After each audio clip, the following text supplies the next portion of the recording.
नमस्कार दोस्तों, क्राइम तक में आप सबका स्वागत है। मैं हूं सुप्रतिम बैनर्जी। आज की कहानी को सुनकर आपका खून खौल उठेगा। आपको लगेगा कि इस दुनिया में कैसे कैसे लोग रहते हैं जो वाकई किसी भी हद से आगे गुजर जाते हैं और किसी का नुकसान करते वक्त एक बार भी उनका कलेजा रोता नहीं है, वो दुखी नहीं होते और उन्हें सिर्फ अपना नफा अपना नुकसान यही नजर आता है। तो आइए शुरुआत करते हैं। मामला उत्तर प्रदेश के शाहजहांपुर जिले का है और इसी जिले में एक गांव है मीरपुर वैश्य। ये मीरपुर वैश्य नाम का जो गांव है ये कांट कोतवाली पुलिस स्टेशन की हद में आता है और इसी गांव से 18 फरवरी सैटरडे के रोज एक 7 साल का छोटा सा बच्चा अचानक गायब हो जाता है। उत्तम सिंह नाम है। उत्तम सिंह उसी गांव का रहने वाला है और रोज की तरह वो दोपहर को घर से बाहर था, कहीं खेलने कूदने के लिए गया था। शाम को सारे बच्चे घर लौट आते हैं लेकिन उत्तम सिंह घर नहीं लौटा। घर वाले बहुत परेशान हुए, पूरे गांव में शाम को ही उसे ढूंढते रहे लेकिन अंधेरा घिर चुका था और तमाम कोशिश करने के बावजूद घर वालों को, गांव वालों को उत्तम सिंह के बारे में कोई जानकारी नहीं मिली।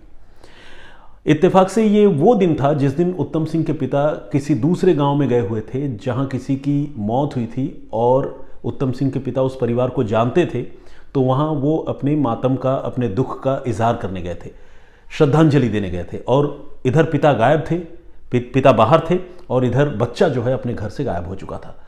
तो घर वाले तो बहुत परेशान थे ही। उन्होंने उत्तम के पिता को फ़ोन करके ये जानकारी दी। उत्तम के पिता भी आनन फानन में जल्दबाजी में लौट कर आए।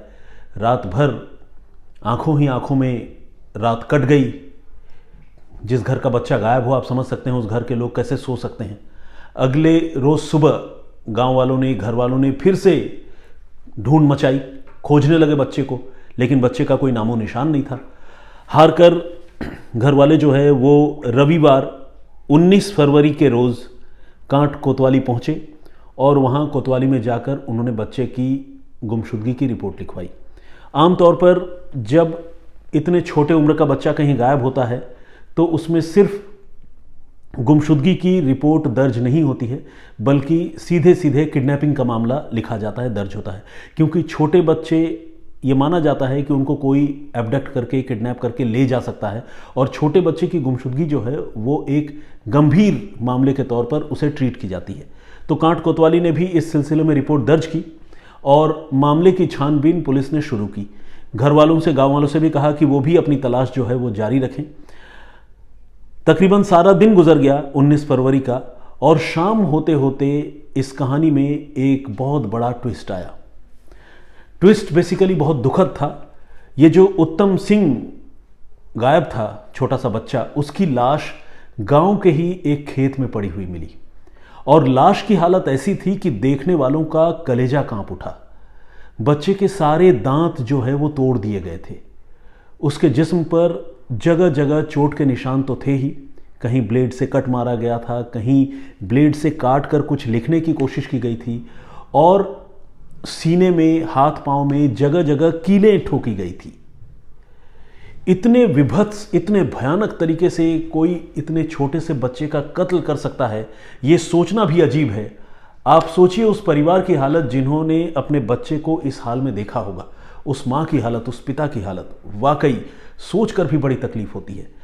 मगर यही सच है, इस तरह की घटनाएं होती हैं और शाहजहांपुर के मीरपुर वैश्य गांव में यही घटना हुई थी। किसने इस बच्चे का कत्ल किया, ये अब एक बड़ा सवाल था। कातिल को ढूंढ निकालना पुलिस के लिए बहुत बड़ी चुनौती थी और चुनौती इसलिए भी ज़्यादा थी क्योंकि इतने छोटे बच्चे की मौत के बाद सिर्फ मीरपुर वैश्य ही नहीं बल्कि आसपास के गांव के लोग जिन्होंने भी इसके बारे में सुना वो बड़े इमोशनल हो गए और वो चाहते थे कि गुनहगार को जल्द से जल्द पकड़ा जाए और उसे कड़ी से कड़ी सज़ा दी जाए।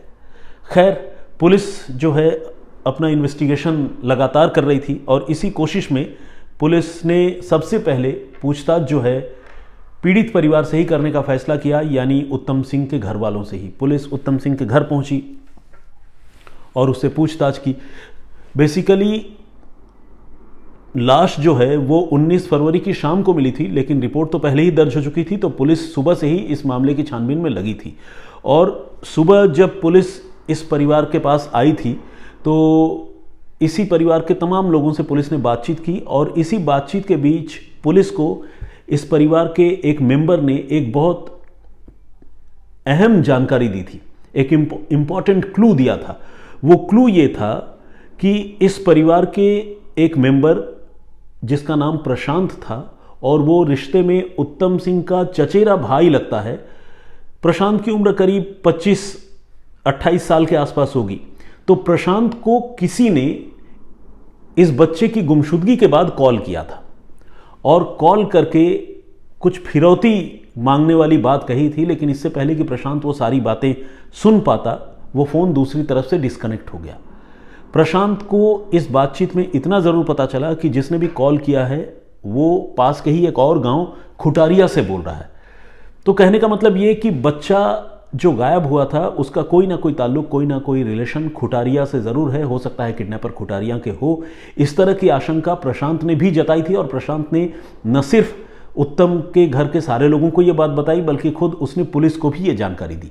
और न सिर्फ उसने जानकारी दी, बल्कि 14 डिजिट के एक मोबाइल नंबर से प्रशांत को जो फ़ोन किया गया था, प्रशांत ने अपने मोबाइल फ़ोन से उसका एक स्क्रीनशॉट लेकर पुलिस को सौंपा था। पुलिस ने हालांकि प्रशांत से ये कहा था कि वो अपना मोबाइल दिखाए और उस मोबाइल की पुलिस जांच करना चाहती है, लेकिन प्रशांत ने उस वक्त कहा कि नहीं, अभी वो इस तरह की मानसिक स्थिति में नहीं है कि वो अपना मोबाइल फ़ोन किसी को दे और उसे बहुत ज़रूरी काम है। तो वो मोबाइल फ़ोन नहीं देना चाहता था, लेकिन उसने स्क्रीनशॉट दिया था जिसमें सबूत के तौर पर 14 डिजिट का वो नंबर भी डिस्प्ले हो रहा था जिस नंबर से प्रशांत को फ़ोन किए जाने की बात कही गई थी। और फ़ोन पर जिसने भी फ़ोन किया था वो उत्तम सिंह के किडनैपिंग के बदले कुछ पैसों की मांग कर रहा था।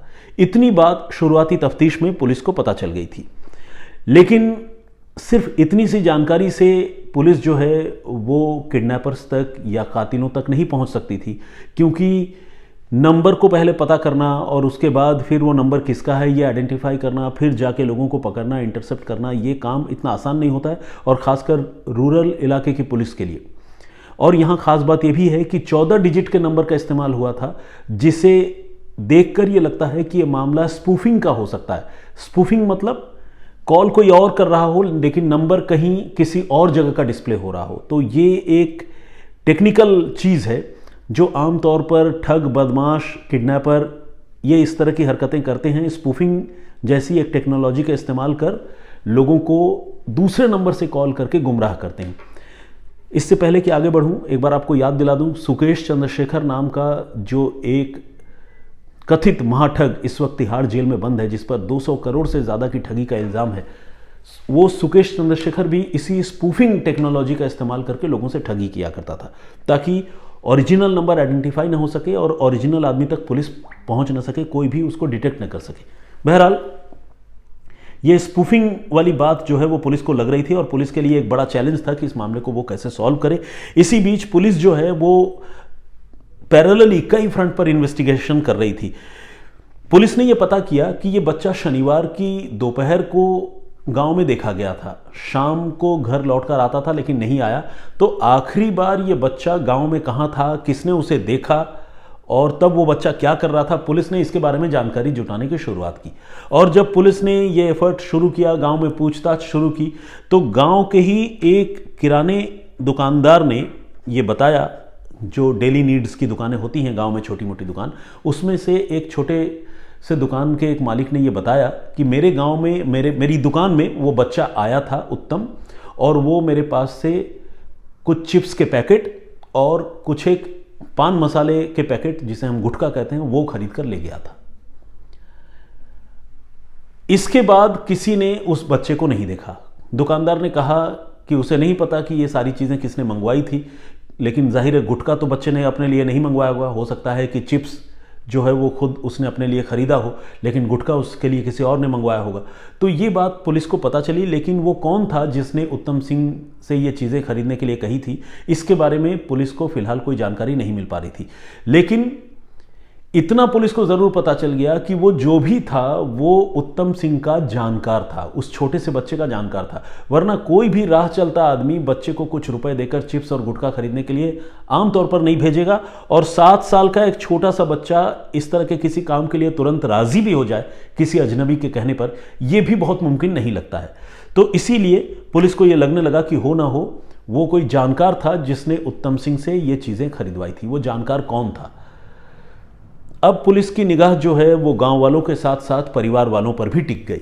पुलिस को लगने लगा कि कहीं ऐसा ना हो कि कोई ऐसा आदमी हो जो बहुत क्लोज फैमिली मेंबर हो या गांव का ही कोई आदमी हो जिसकी उस परिवार से कोई दुश्मनी हो।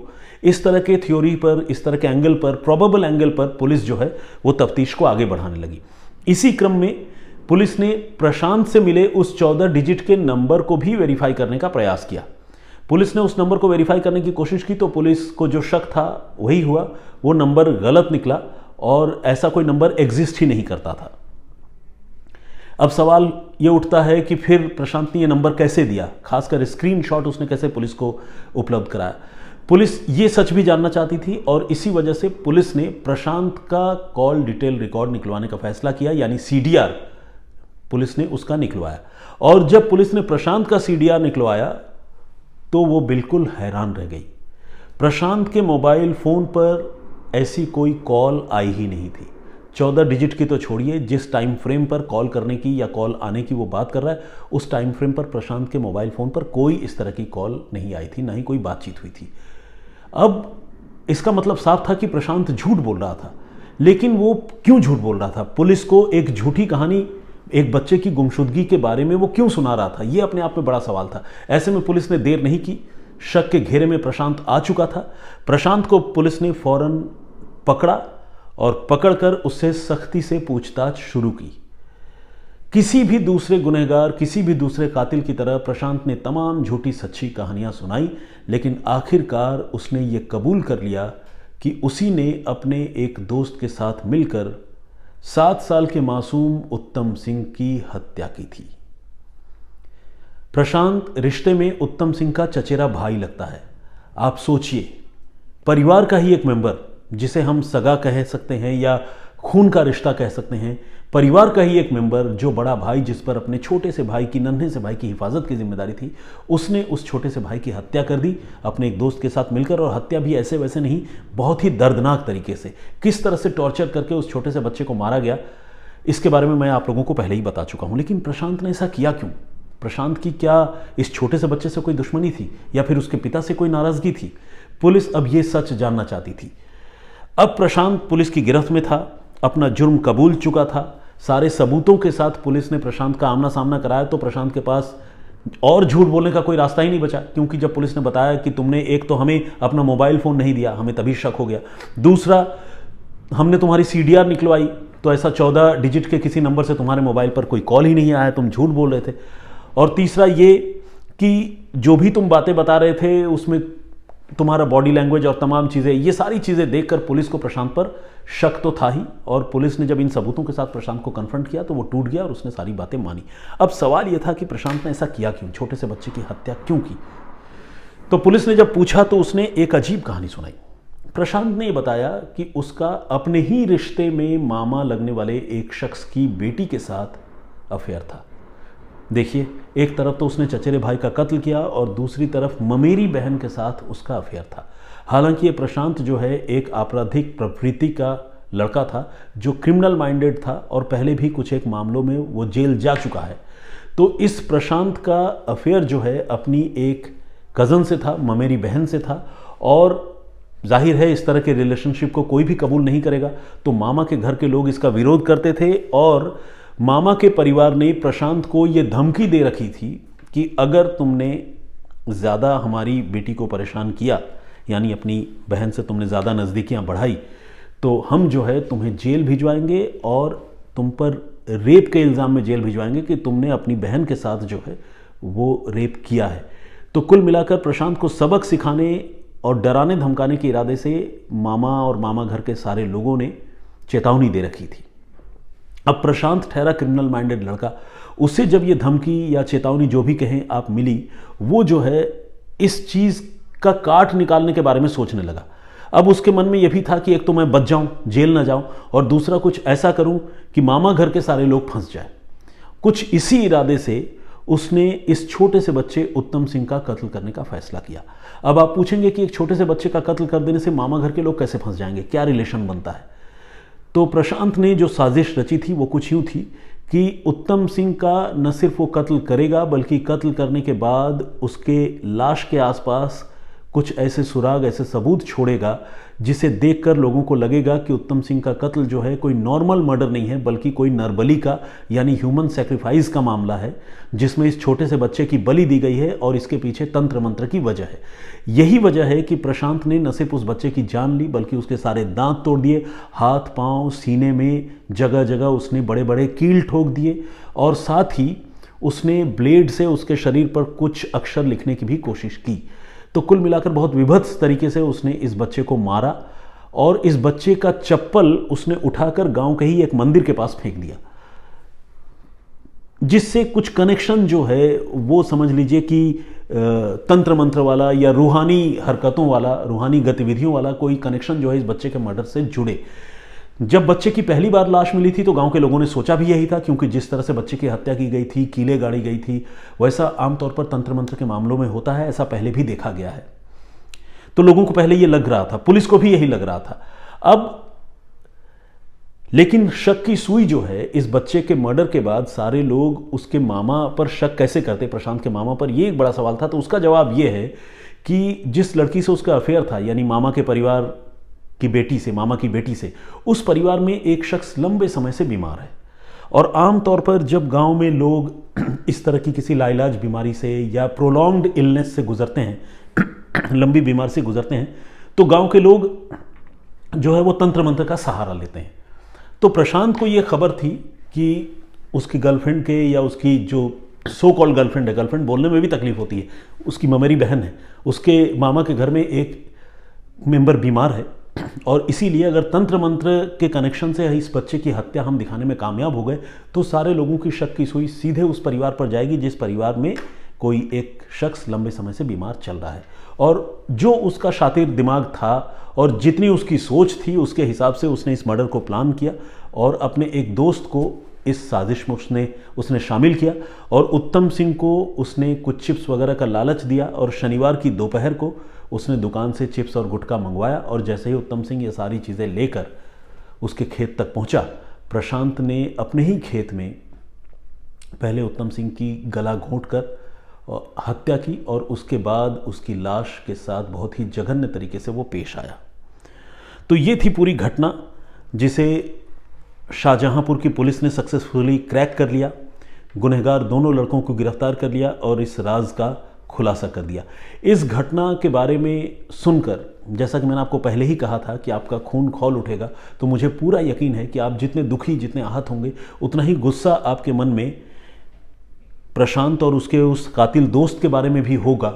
उसके बारे में भी आप सोच रहे होंगे जिन्होंने इस बच्चे को इतनी दर्दनाक मौत दी। वाकई मुझे लगता है कि कानून में सख्ती बहुत ज़्यादा ज़रूरी है, जिससे इस तरह के जो दोषी लोग हैं, गुनहगार लोग हैं, उनको या तो पूरी उम्र जो है वो सलाखों के पीछे गुजारनी पड़े, और वो भी ऐसी वैसी सलाखें नहीं बल्कि जिसे अंडा सेल कहते हैं ना, मतलब जिस कमरे में सिर्फ एक रोशनदान होता है जहाँ से सूरज की रोशनी हल्की सी दिखाई देती है, बाकी सारा दिन वो कमरा अंधेरा रहता है। बहुत सारे ऐसे जेल इस दुनिया में अभी भी हैं। तो उस तरह के किसी सेल में इस तरह के गुनहगारों को या तो पूरी उम्र के लिए बंद कर दिया जाना चाहिए या फिर इन लोगों को फौरन फांसी के तख्ते पर लटका दिया जाना चाहिए। ये मेरी सोच है। आप लोग क्या सोचते हैं इस खबर को सुनकर, इस घटना के बारे में जानकर? प्लीज़ अपनी राय हमें ज़रूर दीजिएगा और ऐसे लोगों से कैसे निपटा जाए, कैसे बचा जाए, क्या तौर तरीके हो सकते हैं, इसके बारे में भी ज़रूर बताइएगा। मुझे तो लगता है कि बच्चों को सेंसिटाइज करना, उन्हें ये बताना कि किस पर भरोसा करना है, किस पर नहीं करना है, किसकी बात माननी है, किस पर नहीं माननी है, ये बताना माँ बाप की बहुत बड़ी जिम्मेदारी है।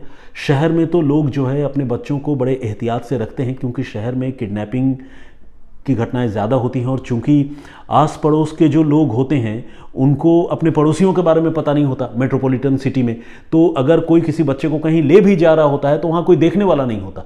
तो लेकिन गाँव में एक अलग हालात है, सारे लोग एक दूसरे को जानते हैं, कौन किसका बेटा है, कौन किसका पोता है, तो गाँव के लोग थोड़ा सा कैजुअल रहते हैं। लेकिन जिस तरह की घटनाएं गाँव में भी हो रही है उसे देखते हुए मैं गाँव में रहने वाले हमारे दर्शकों से भी मैं ये कहना चाहूँगा कि वो भी अपने बच्चों को ये बताए कि सिवाय माँ बाप के और शायद ही कोई ऐसा नाते रिश्तेदार है जिस पर आंख मूंद कर यकीन करना। मैं ये नहीं कह रहा हूं कि अविश्वास करें, लेकिन ऐसा बेशुमार अनगिनत मौकों पर ऐसा देखा गया है कि रिश्ते में अपने लोग, सगे लोग, जिन्हें हम खून का रिश्ता बताते हैं, चाचा, ताया, चचेरा भाई, कई बार सगा भाई, वो भी छोटे बच्चों और बच्चियों को अपना शिकार बना डालते हैं। तो मैं अविश्वास करने के लिए नहीं कह रहा हूं, लेकिन बच्चों के दिमाग में एक शक जिसे कहते हैं, या बच्चे पूरी तरह से निश्चिंत ना हो जाए, इसके लिए बच्चों को ट्रेनिंग देने और उनको बताने की ज़रूरत है, और ये जिम्मेदारी माँ बाप की ही है। हो सकता है कि मैं आप लोगों को थोड़ा रूड लग रहा हूँगा कि ये क्या बात हुई कि माँ बाप के अलावा बच्चा किसी और पर भरोसा ना करे, लेकिन ये सच्चाई है कि बच्चों के प्रोटेक्शन के लिए आज का दौर ऐसा है कि बच्चों को थोड़ा सा एहतियात बरतने के लिए कहना ज़रूरी है। इसका ये मतलब नहीं है कि किसी से बात ही ना करे, किसी से मिले नहीं, ऐसा नहीं है। लेकिन अगर बच्चे को कोई सुनसान जगह पर ले जा रहा है, टॉफ़ी के बहाने, खिलौने के बहाने, चॉकलेट के बहाने या किसी और तरीके से, तो वहाँ पर बच्चे को याद आना चाहिए कि मम्मी ने मना किया था या पापा ने मना किया था। ये सारी चीज़ें हमें सोचने की ज़रूरत है। बहरहाल, आइए अब कुछ कमेंट्स पढ़ते हैं। शैलेश पांचाल जी का कमेंट आया है, उन्होंने नमस्कार किया है, मेरी ओर से भी नमस्कार स्वीकार हो। मनीष यादव जी, शम सर को बर्थडे विश करने के लिए मेल आईडी पर मेल करें प्लीज़, मेल हमें बता दें। किस मेल आईडी पर मेल करें? अच्छा, ओके, crimetak@aajtak.com, इस पर मेल करें। विक्रांत गुप्ता जी ने भी कमेंट किया है, अपना नाम उन्होंने लिखकर भेजा है, मैं उनका नाम ले रहा हूं। बहुत बहुत स्वागत है आपका। मोहम्मद माजिद अली खान साहब, इन्होंने अपनी बात रखी है। रजनी जांगीर जी, इन्होंने भी कमेंट किया है, इन्होंने हाय लिखा है। इफ़ा तालीम के नाम से एक आईडी है, और कल मेरे बेटे का बर्थडे है, विश कर दें, नाम है फैज़ान। तो खैर, आपके साहबजादे फैज़ान को यौम पैदाइश बहुत बहुत मुबारक हो, जन्मदिन की बहुत बहुत शुभकामनाएं। इफ़ा तालीम साहब के नाम से जो आईडी है, आपने अपना नाम तो लिखा नहीं, तो इसीलिए मुझे समझ में नहीं आ रहा है, लेकिन खैर, आप जो भी हैं, फैज़ान के वालिद साहब हैं, तो आपको भी बहुत बहुत शुभकामनाएं, पूरे परिवार को बहुत शुभकामनाएं। आपका बेटा आपके पूरे परिवार का नाम रोशन करे, मैं ऐसी दुआ करता हूँ। सुरेंद्र भंडवा जी ने भी कमेंट किया है, बहुत बहुत स्वागत है आपका। मौलाना निसार अहमद नागपुरी साहब रेगुलर कमेंट करते हैं। प्रवीण बंदे, रोशन लिंबू ये लिखते हैं कि हमसे क्या नाराज़गी है बैनर्जी साहब। तो रोहन लिंबू, आई एम सॉरी, तो रोहन जी बिल्कुल कोई नाराज़गी नहीं है, मैंने पहले भी आपका नाम पढ़ा है, मुझे लगता है कि आपने स्किप कर दिया होगा। और बाकी मैं ये बताना चाहता हूँ एक बार फिर आपके बहाने से कि मुझे किसी से कोई नाराज़गी नहीं है। नाराज़ मैं भला क्यों रहूँगा? हम जब क्राइम तक की फैमिली कहते हैं सारे लोग एक दूसरे को, तो आपको पूरा हक है कि आप कमेंट करें, शिकायतें भी करें, लेकिन मैं किसी से नाराज़ नहीं हूँ। वो स्किप हो गया होगा नाम। राम बुद्धा के नाम से एक आईडी है। एमडी ताविस के नाम से भी एक आईडी है, उन्होंने भी कमेंट किया है। कृष्णा घोष जी ने कमेंट किया है और उन्होंने लिखा है कि indisciplined life leads to family destruction and crime, Guddi paid by losing her life and Anopa Ram ended up in jail. कल मैंने बेसिकली राजस्थान के नागौर की एक कहानी सुनाई थी, जिसमें एक शादीशुदा प्रेमी ने अपनी शादीशुदा प्रेमिका की हत्या कर दी, पकड़ा भी गया, लेकिन तकरीबन 1 महीने होने को है, अभी तक उस लड़की की लाश, उस प्रेमिका की लाश पुलिस बरामद नहीं कर सकी है। कातिल गिरफ्त में है, मोटिव बता रहा है, कत्ल के सबूत मिल गए हैं, लेकिन लाश नहीं मिल रही है। ये अपने आप में अजीब कहानी है जो कल मैंने आप सबको सुनाई थी, उसी पर आप लोगों ने जो कमेंट किया है मैं उसका जिक्र कर रहा हूँ। रेखा भट्ट जी ने कहा है कि अनैतिक संबंधों का अंजाम बहुत खतरनाक और क्रूर होता है। बिल्कुल सही बात है। सर्बिया में सुनते हैं आपकी हर कहानी। नूरुद्दीन शेख साहब, ये सर्बिया से कमेंट कर रहे हैं। सर्बिया में मेरे ख्याल से काफ़ी ठंड होगी अभी, क्यों शेख साहब? कल हो सके तो लिखकर बताइए। पवन सोनी जी ने लिखा है कि सर मेरे वाइफ का बर्थडे है 23 को, चंचल नाम है, प्लीज़ आप विश कर लो और उनका नाम लो। सुजानगढ़ से हैं पवन सोनी जी, बहुत बहुत शुभकामनाएं पति पत्नी आप दोनों को, और ख़ास शुभकामनाएं चंचल जी को जिनका 23 को बर्थडे है, तो मेरी ओर से अग्रिम बधाई, अग्रिम शुभकामनाएं। मनीष कुमार मांडवी, इन्होंने नमस्ते सर लिखा है, मेरी ओर से भी नमस्ते स्वीकार हो। हाँ बिल्कुल। दुर्गा कर्की जी ने एक सवाल पूछा है, इन्होंने लिखा है कि मेरी ये जिज्ञासा है कि अगर लाश का छोटा सा टुकड़ा बरामद हो जाए और डीएनए मैच भी हो जाए तो क्या ये सज़ा दिलाने के लिए ये काफ़ी नहीं है क्या? देखिए, ये बड़ा सब्जेक्टिव सवाल है जिसका मैं आपको जवाब देना चाहता हूँ। लाश का छोटा सा टुकड़ा, जैसे जबड़ा बरामद हुआ है जिस कहानी का मैं जिक्र कर रहा हूँ, अब बिना जबड़े के क्या कोई इंसान जिंदा रह सकता है? मैं मेडिकल साइंस का जानकार तो नहीं हूँ, लेकिन रह सकता है शायद, क्योंकि कई ऐसे बीमारियां या तकलीफ़ें होती हैं या एक्सीडेंट होता है जिसमें इंसान का जॉ जो है वो काट कर निकाल दिया जाता है, तो किसी और तरीके से खाना जो है वो मरीज़ को दिया जाता है, फूड पाइप का इंतज़ाम होता है, तो मरीज़ जिंदा रह सकता है। ऐसे में अगर सिर्फ जबड़ा मिले और शरीर का कोई दूसरा अंग नहीं मिले, तो फिर ये साबित करना थोड़ा मुश्किल होगा कि उस बंदे का कत्ल हो ही चुका है, क्योंकि जबड़े का मिल जाना किसी इंसान के मर जाने की निशानी या सबूत नहीं है। लेकिन अगर मान लीजिए किसी के रीढ़ के हड्डी के 4-5 टुकड़े मिल गए, जबड़ा मिल गया, पाँव की उंगलियां मिल गई, लेकिन पूरी लाश नहीं मिली, तो फिर डीएनए टेस्ट के ज़रिए जो है वो उस इंसान के मारे जाने की बात जो है वो साबित हो सकती है। तो ये डिपेंड करता है कि कौन सा अंग मिला है और उस अंग के बगैर कोई इंसान जिंदा रह सकता है या नहीं रह सकता है। इस मामले में जो कहानी मैंने आप सबको सुनाई थी नागौर के मामले में, उसमें डीएनए मैच हो गया है और जबड़े का टुकड़ा मिला है और कातिल जो है वो कबूल भी रहा है कि मैंने कत्ल किया है। तो मुझे लगता है कि इस मामले में ये एविडेंस सफिशिएंट है गुनहगार को सज़ा दिलाने के लिए।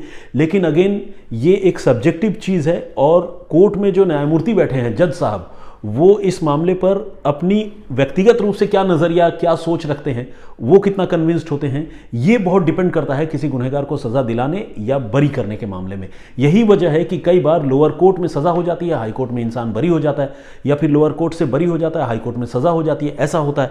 तो ये क्यों होता है? सबूत तो वही रहते हैं। ये इसलिए होता है कि जज साहब के सोचने का तरीका या नज़रिया अलग होता है। तो इसीलिए पक्के तौर पर दुर्गा जी नहीं कह सकते कि क्या होगा, सब्जेक्टिव इशू है। लेकिन हो सकता है कि पूरी लाश न मिले, लाश के कुछ टुकड़े मिले, उसके द्वारा भी मरने वाले की बात, मतलब वो मर गया है, ये बात साबित हो जाएगी और सज़ा होगी। खैर, आई होप कि मैंने आपके सवाल का जवाब दिया होगा, आप संतुष्ट हुए होंगे। संदीप धामरे जी का भी कमेंट आया है। शाहिद रिजा साहब कमेंट करते हैं, भाई इन्होंने बताया कि किसी दूसरे चैनल में भी मेरी कहानियाँ और वीडियोज़ जो है वो देखे जाते हैं। इन्होंने ऐसा पॉइंट आउट किया है। मैं इस कमेंट को और तसल्ली से पढ़ूंगा। केरला इंडिया से है सर, तनवीर सारा। अच्छा, तनवीर सारा जी ने कमेंट किया है और इन्होंने लिखा है कि वो केरल इंडिया से देख रहे हैं। शायद ये यही बताना चाहते हैं। इन्होंने लिखा है केरला इंडिया से सर। खैर, thank you very much. Yahya साहब हैं, याहया खान साहब, ये तो अपने जमशेदपुर के हैं। नाजायज़ रिश्तों के चक्कर में एक कत्ल, बहुत ही दुखद, इन्होंने कमेंट किया है। नमस्कार सर, मैं रवि कुमार अमृतसर पंजाब से, प्लीज़ अमृतसर पंजाब से कोई कहानी देखिए, इट्स माय रिक्वेस्ट। ज़रूर देखूंगा रवि कुमार साहब। अमृतसर मैं कई बार जा चुका हूँ, पंजाब में मैं रहा हूँ, तो बीच में मेरा अमृतसर का चक्कर लगता था। गुरुओं की नगरी है, दुर्गाना टेम्पल है। मैं मतलब अमृतसर को मिस करता हूँ। मुकेश कुमार जी हैं, इन्होंने जय हिंद जय भारत लिखा है। आपने मेरा नाम फर्स्ट कमेंट में लिया, लेकिन मेरा नाम बहुत क्लियर नहीं था। चलिए, अब मुकेश कुमार जी का नाम मेरे ख्याल से क्लियर है और मैंने फिर से उनका नाम ले लिया है। मोहम्मद इशाक ने भी कमेंट किया है। अशोक साहू जी, यूनिवर्सल्स हाउ, इन्होंने एक कमेंट किया है। इनका कमेंट भी मैं बाद में पढ़ूंगा। नसीम हैदर जी ने कमेंट किया है। नवीन चंद्र जी, उधम सिंह लोधी साहब का मैंने पहले ही जिक्र किया था। पवन बिश्नोई जी, रॉबर्ट टोप्पो, नाइस स्टोरी, जय हिंद सर जी, इन्होंने लिखा है। रॉबर्ट टोप्पो नाम से मुझे लग रहा है कि इनका ताल्लुक ज़रूर झारखंड, बिहार या छत्तीसगढ़ से होगा। बहुत स्वागत है आपका टोप्पो साहब। एक आईडी है, उन्होंने बहुत सारी इमोजी भेजी है, लेकिन उनका नाम डिस्प्ले नहीं हो रहा है। यूज़र HQ80N2CB4Y ऐसा लिखा हुआ है। खैर, वैसे मैं शम्स सर जी का भी फ़ैन हूँ। वो पहले आए क्राइम तक पर, बस सबका अपना अपना स्टाइल है, नो कंपैरिजन। शम्स सर और Supratim sir both are top story teller. इतने अच्छे और बड़े कॉम्प्लीमेंट के लिए बहुत शुक्रिया आपका मेरे दोस्त। मनीष यादव जी ने कहा है कि शम्स सर, अच्छा वो तो मैंने आपको बता ही दिया, ईमेल आईडी उन्होंने पूछा है crimetक@aajtak.com पर आप शम्स सर को अप्रोच कर सकते हैं, अपनी बात लिख सकते हैं, वो पढ़ते हैं। इन्होंने लिखा है, अच्छा रवि कुमार जी का मैंने जिक्र कर दिया, अमृतसर वाले हमारे साथी हैं, बहुत बहुत स्वागत आपका।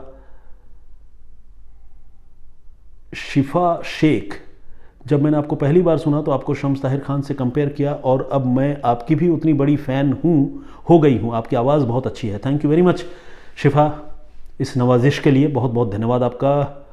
मिस्टर उमेश भूंया, बहुत बहुत धन्यवाद सर जी, आपने मेरा कमेंट पढ़ा, मैं अभिभूत हूँ। अरे क्या बात है, अगर मेरे कमेंट पढ़ने भर से आप लोगों को इतनी खुशी मिलती है तो मैं वाकई अपने आप को खुशकिस्मत समझता हूँ कि आप लोग मतलब इतना हैप्पी फील करते हैं। मतलब वाकई मैं ब्लेस्ड हूँ कि मैं यहाँ से बैठकर आपका नाम पढ़ रहा हूँ तो आपको अच्छा लग रहा है। मतलब I am really thankful to God and thankful to you all. मैं बहुत इमोशनल होकर ये बात कह रहा हूँ। Please appreciate.